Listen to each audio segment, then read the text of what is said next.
FM. Well, this is fun. Just a fun way to spend a Friday. We've got great musicians in studio. Let's introduce you to all three of them as we get going here. First of all, Melissa Lauren is here. Thank you for coming. Thanks once again. Devin Cuddy is here. Welcome again, sir. Right on. And let's catch up for a second with, again, one of Canada's legendary bass guitar players. Murray Foster's here. Yes. Nice to see you, man. Thanks for coming. Good to see you. Yeah, thank you. You know what? When I told some people that you were coming in this morning, and I don't mean this to come across in a bad way, but it might. I hope it doesn't. There were a couple people who said to me, Just say it, man. Just Murray say it. Foster from Great Big Sea, what's he doing lately? And so on behalf of them, I'm going to ask that question. What are you up to? What's going on? Well, Great Big Sea sort of ended about 4 years ago. And since then, I've been, I wrote and directed a movie called The Cocksure Lads Movie, which is kind of relevant to this station because it's a British invasion kind of throwback movie with like this band who does British invasion music. And I'm now turning that into a musical through Sheridan College, through the same program that did Come From Away. There's a day that we're going to... Very cool. We're going to have to drag you in to talk about that at length one day. That's been very fun. That's been very cool. And then I started the Toronto Songwriting School, which is a songwriting school that devoted to helping people write better songs. So that's been keeping me busy. Very busy. Yeah, Very busy. Quite busy. And here I am now. Holding a guitar. Yes. He's holding a guitar because we're going to put them all to work in a second and play some tunes. But the reason that they're all here is for this amazing event, Melissa, that you have put together called In the Can. Let's make sure everybody gets right off the top the details of when it is, where it is, why it is, how do we get tickets, all that stuff. Okay, it takes place on Wednesday, the 31st of January. It starts at 7:30 p.m. Doors open at 6:30. If you want dinner reservations, it's best to contact Lula Lounge themselves. It's at Lula Lounge. Yep. And that. Oh, and for tickets, eventbrite.ca. And then you just look up In the Can, or you could just call Lula Lounge. And there are tickets left, right? There we are want to tickets make left. sure that Yes. folks go and looking for tickets, that they're going to find tickets. And the show lasts a couple of hours, and we get to experience music that is in the can, so to speak, which means that it's work in progress, perhaps, or tunes that artists are working on to get out, Exactly. or which is a very cool thing. And again, the fundraiser is for Children's Aid Foundation of Canada. which is a great cause.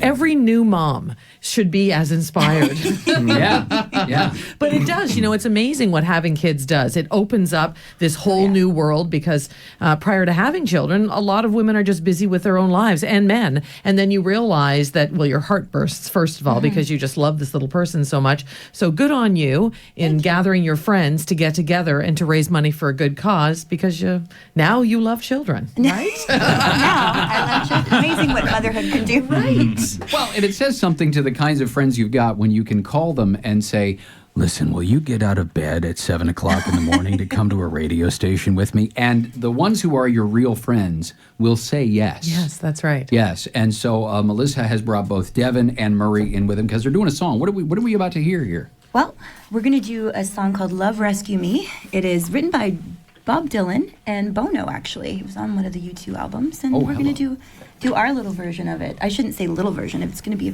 big, It's going to be Huge. so Amazing. It's actually awesome. 17 minutes. Is what I'm saying. So I hope there's that, time right? in the schedule for comes that. Somewhere Bono is sitting in a room and he's about to go, well, it's not really my song anymore now, is it? So here we go. And you're hearing it on Zoomer Radio. Love, rescue me. Come forth and speak to me. Raise me up and don't let me fall.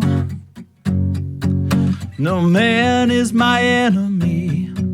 My hands imprison me. Love, rescue me.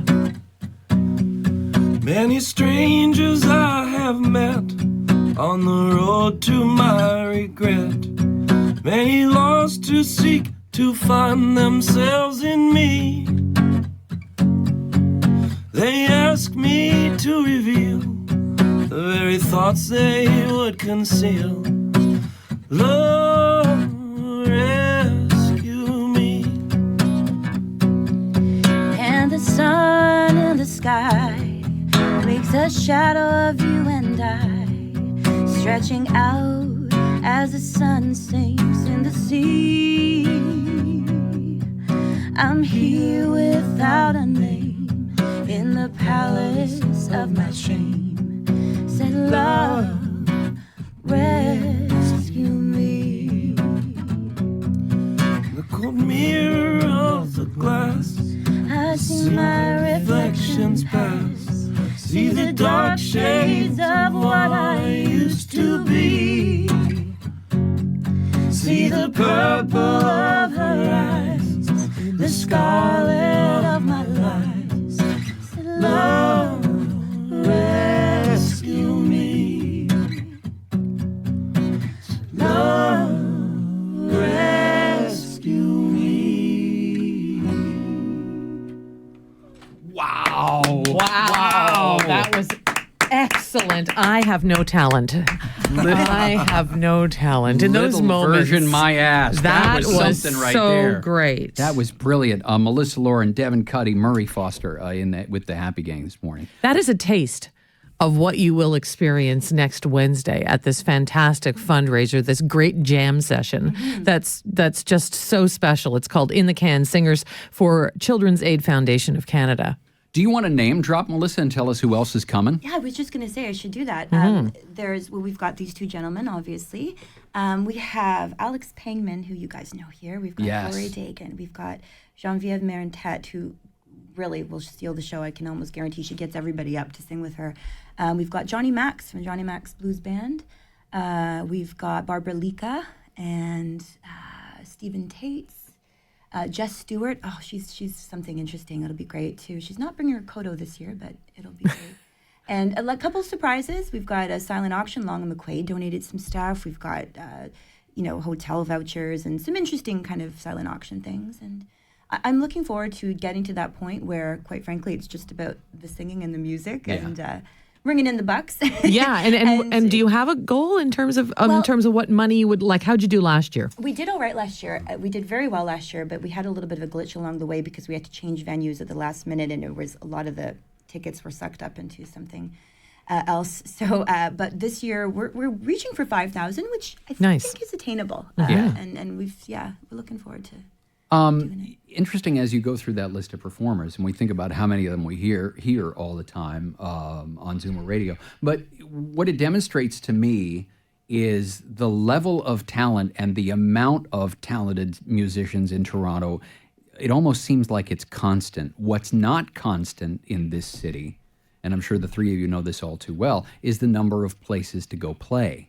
So give me a snapshot, maybe, from everybody's perspective. Where is this kind of the state of the music scene in Toronto in terms of great places to go and see great local bands? Well, it's I've been on the Toronto Music Advisory Council for 3 or 4 years, which is a council that the city set up to advise the city on music stuff. And so we talk about this stuff quite a bit, like venues and saving venues and that sort of thing. And and we're just an advisory council. We don't have any power to do anything. But part of our discussions, like some of the things we're talking about now, are lowering taxes on live music venues, changing bylaws, those sort of restrictive bylaws. So those things are in the works. I think we had a bad year last year of losing a lot of venues in Toronto, and that's I think kind of stabilized now, which is good. But I think long term, the city does want to, the city knows it's an issue and is trying to figure out the way to solve it. There's a lot of bureaucratic wheels that need to turn. You can't just change regulations overnight and that kind of thing. But it is an active discussion to save live music venues in Toronto. Well, because we think about and it's funny because Sam and I were talking about this the other day. You play Down by the Henry Moore by Murray McLaughlin on the radio, and he lists like half a dozen music venues in that song, and they're all gone. Yeah. And so you think about the heyday of Toronto music where, oh, look, there's April Wine getting on stage with the Rolling Stones and all of this kind of stuff. And it feels like those places, like for Devin, for you, who's an up-and-coming guy, are there enough places to gig for you? Well, it's changing, as Marie was saying. Places were closing. I think last year was kind of the worst. But, I mean, there's still places to play. I find the Cameron House is a great place to find local music. It's very accessible. You can kind of wander in and see if you like it or not.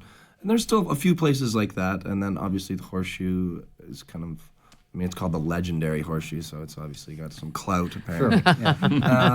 So, I mean, I kind of go in that circle, but I think other genres got a little more hurt than certain other ones last year. Like, I think the Silver Dollar Room closing was something important too, kind of a harder rock scene, and you know, it just depends what you're in.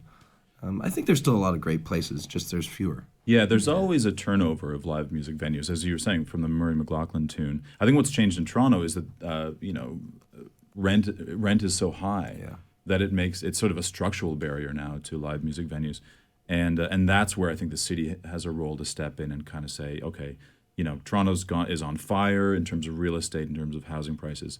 Let's preserve some spaces for art, for artists, and for live music, because that's what's really under threat, you know. And everybody wants to see a band play in a smaller venue. They just do. It's very intimate. And I'll speak again about Jim Cuddy when he was here last week as an artist, saying that those are among his favorite locations too. When he takes the band out as opposed to Blue Rodeo, that's where he wants to see faces. He said, I like looking into a crowd and actually being able to identify faces in the crowd. You know, that's super special. So, I mean, from my perspective as, you know, the audience, I love it too, but it's important for the artist too to be able to connect is what Jim said, you know. And we don't just want a city of condos. You know, right. If we don't pay any attention, then that is a threat that could happen. I feel like we could spend hours talking, and I would love it too. But we are kind of up against the clock. Melissa, one more time, give me all the whens, the wheres, the where do I get tickets, and all that.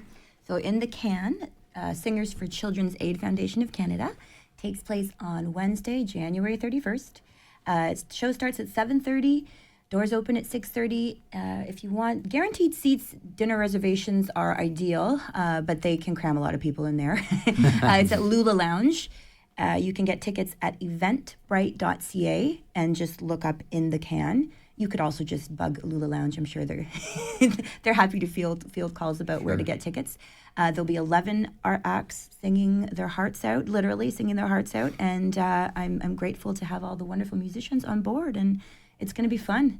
Can't wait. We're grateful to have three of you in here, Murray Foster, Devin Cuddy, and Melissa Lauren. Thank you so much, all three of you, for coming in and spending some time. Amazing. Nice to meet you all. Thank you. Best of luck at the gig. Happy Gang here, 18 after 9 right now. Hi, I'm Eva D. I can see why Spain is one of the top Thank you. holiday destinations. It has some of the finest weather year-round, and it's